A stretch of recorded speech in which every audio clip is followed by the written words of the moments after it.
Hi, this is Audrey, and today I'm going to be showing with you guys about my Passion Time project, which is what happens inside the brain when you have different medical conditions like a migraine, stroke, aneurysm, and concussions. So, this is the introduction. So, have you ever wondered what happens inside the brain when you have different medical conditions? Well, on this website, you will learn about migraine, stroke, brain aneurysm, and concussions. You will learn what the medical conditions are, how to avoid them, and warnings that you get before the conditions. I hope you enjoy this website and learn something cool that you can tell others. Have tons of fun. Okay, so this is image credit, and this is the home. So, first off, we're going to go with the migraines. Okay, what happens inside the brain when you have a migraine? So, what is a migraine? A migraine is a condition of recurring headaches. That basically means the headaches that happen again and again and again. A migraine is the same in adults and children. There are a number of different types of headaches and migraines. Although it may feel like it, a headache is not actually a type of pain in your brain.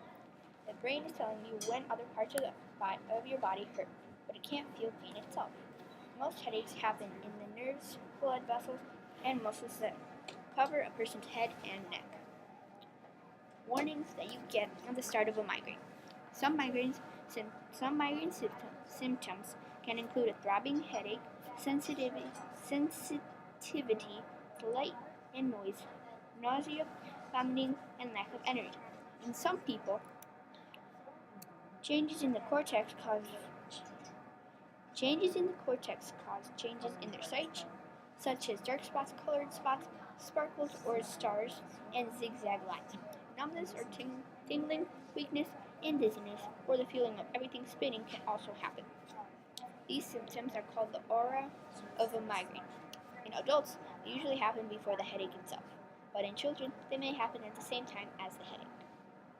How to avoid a migraine before it starts. So about 36 million people suffer from migraine headaches, and a lot of us want to know how to prevent them. Here are a few tips that just may help you. Avoid loud noises and bright lights. Loud noises and flashing lights are common triggers for migraine headaches. These two things may be a little difficult to avoid, but certain situations like driving at night, movie theaters, clubs, or crowded places, and glare from the sun are some common surroundings that may cause migraines. Take breaks from the TV or computer screen to rest your eyes and adjust the brightness levels on your screen. So people who play video games a lot, try to take some breaks. And people who watch TV for at least 2 hours, try to take a break after an hour or so you won't get a headache or migraine that much. You'll have a slighter risk of getting it. Pay attention to the weather. I know that when the pressure drops outside, I start getting a headache. It happens to me all the time when a storm is coming or it starts getting dark outside because of rain. High humidity and hot temperatures can start headaches and migraines, as well as some rainy days. If the weather becomes uncomfortable for you, you may need to step inside and take a break from the outdoors. So, try keeping a headache diary. By keeping a diary, you can easily see your specific migraine triggers. Pay attention to what you eat and drink, your exercise routine and schedule, the weather, strong feelings and emotions you may be having, your medications and their side effects, and times and how severe your headaches are. Those were only three things. Yeah. Those were only 3 things you could do to prevent headaches. And I know there are a lot more. If you'd like to see some, just search how to prevent migraines on Google. But here are some things I do to prevent my migraines and headaches. Take a nap. I usually take a nap when my head starts to get worse. After about an hour or 2 of sleep, I feel much better. Try it. Take medications. If my headaches are really bad, I take a pill and it helps me. Don't always take pills if you have a headache. Try doing some tips I suggested and don't take pills so often. It may be bad for you. Take a shower. When I have a headache or migraine, I usually take a nice hot shower. After my shower, it almost feels like I didn't have a headache/migraine at all. Now, take slow, deep breaths. When you take deep breaths, it lets the air flow to your brain, letting have more oxygen. When the brain has more oxygen, your head ache might start not to hurt so much as it did before. So that was the migraine part, and we're gonna go to the stroke part now. Okay. So this is the image credits, and what is stroke? The stroke is sort of a brain attack. Excuse me. Okay. It can happen to anyone at any time. It occurs when the blood flow to an area of the brain is cut off. When this happens, brain cells are suffering because of no oxygen and begin to die. When brain cells die during a stroke, abilities controlled by that area of the brain, such as the memory or muscle control, are lost.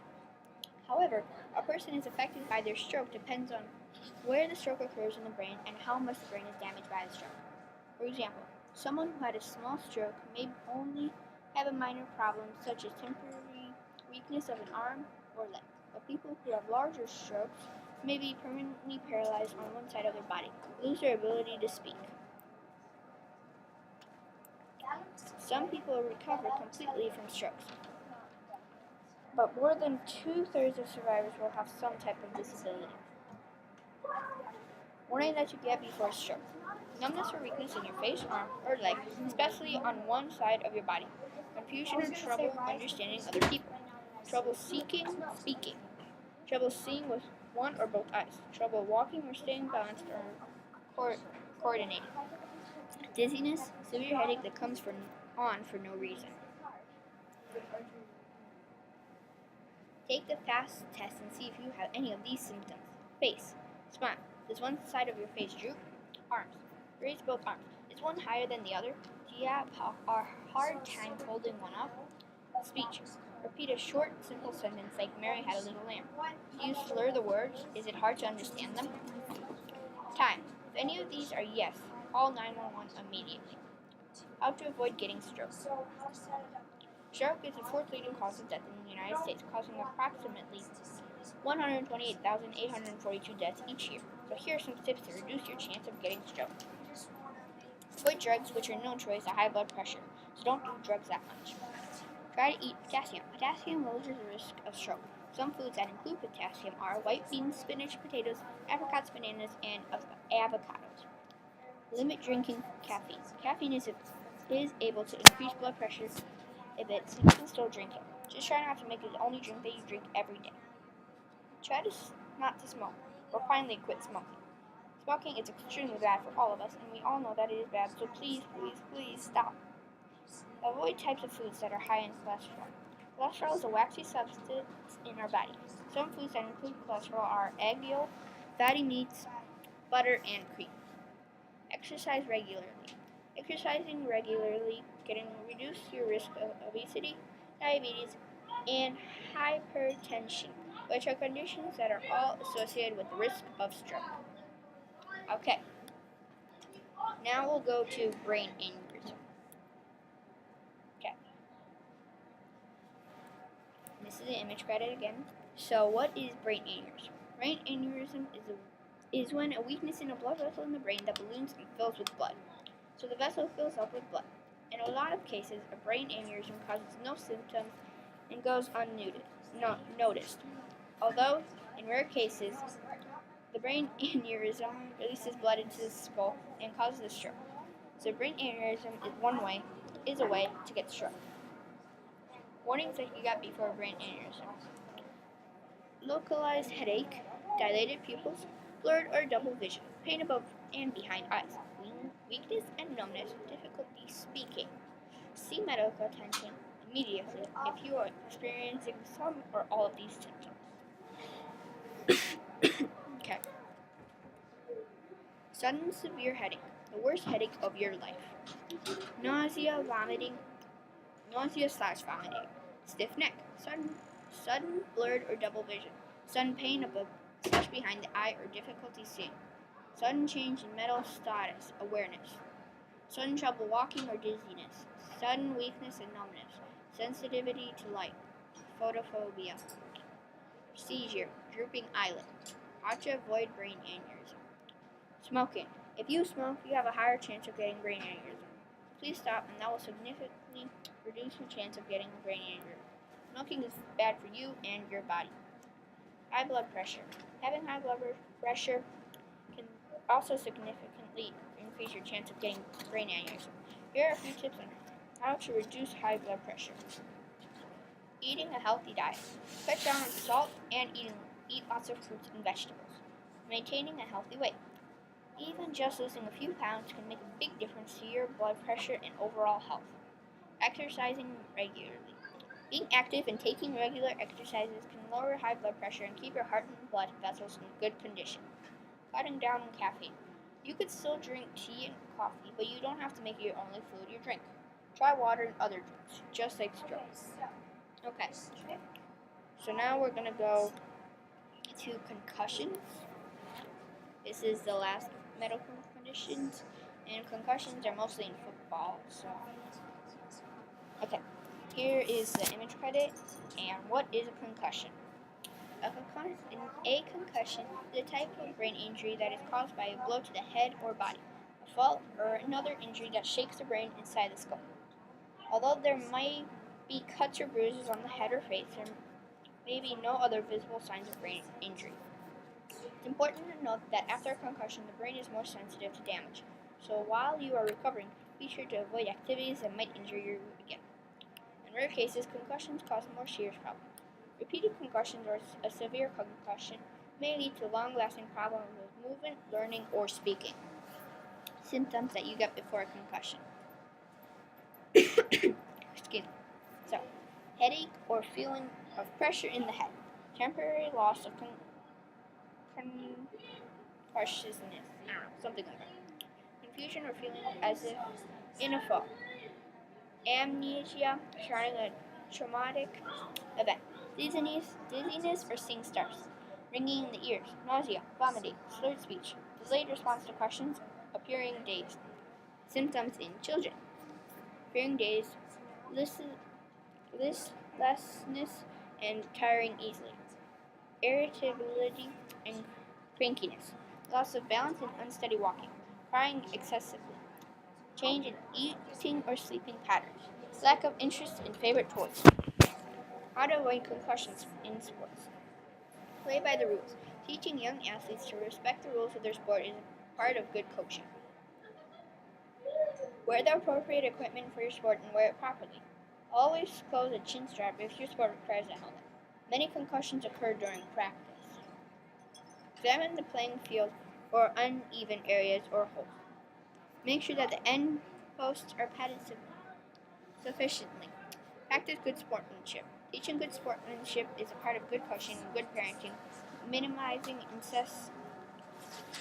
unnecessary aggression on the field. Learn and use proper technique for your sport. Some sports organizations have taken additional action to minimize the risk of concussion by limiting the number of contact practices allowed during the season. Okay, so now we'll go to bibliography. Okay, websites that I'm giving credit to are from my information. Migraine website. So I have these websites opened, and so you can, I'll just give you a few seconds to look at it. But if you want to see these websites, just copy and paste these into the URL bar and you can read the whole thing. So these first few are going to be for migraines. So this is a migraine website. I kind of got most information on it. This is ads. I really don't like them, but yeah. Okay. This is also headache symptoms / migraines. And this one is now for stroke. Yeah. So what is stroke? Stroke by the numbers, and different types of strokes, and different facts. And this is for stroke too. The warning signs, symptoms, and this is where I got the fast test, and what to do, and be prepared, and all those things. And this one is 6 ways to reduce your risk of stroke. You can look at these again.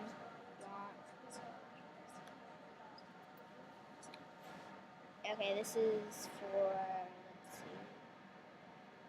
I don't even know what this is for. Oh, this is for brain aneurysm.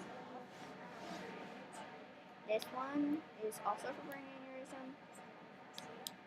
This one's for concussions. This one's for concussion. And this one's for concussion.